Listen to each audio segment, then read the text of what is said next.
This is episode 3 in our series of P320 uncommanded discharge tests.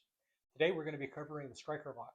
Is it possible that the striker lock spring could get dislodged or be installed incorrectly in such a way in a factory gun that it could cause the striker lock to fail or be disabled and then permit the pistol to fire if somehow the striker was able to depart the sear?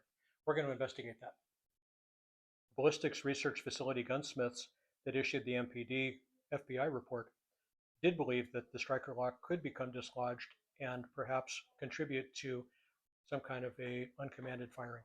The gunsmiths noted the difference between the striker lock on the left, which has a pocket for the striker lock spring, versus the modern one on the right, which does not. That MIM striker lock was discontinued in early 2015. There were generational changes in striker housings as well as striker lock springs. We have examples of all of these going back to the very beginning of the P320 project, along with examples of slides from recent production, as well as some that go back to the very beginning of the P320 in 2014.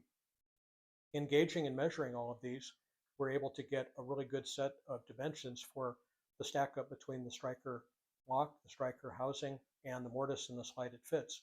And in measuring all the various different varieties and generations of springs as well, we're able to determine definitively that the striker lock spring cannot get between the striker housing and the striker lock and disable it.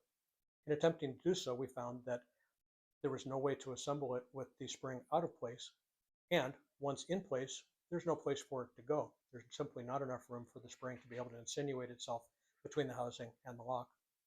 If you cut holes in the side of the slide to visualize it, there's possibility, of course, that the striker lock spring itself could get out of position. We tested the upside down striker lock spring and found that under no circumstances would it fail or create problems. It just was a little tricky to get installed. So in conclusion, we find no evidence that the striker lock spring can contribute to uncommanded discharges as has been claimed. Thank you.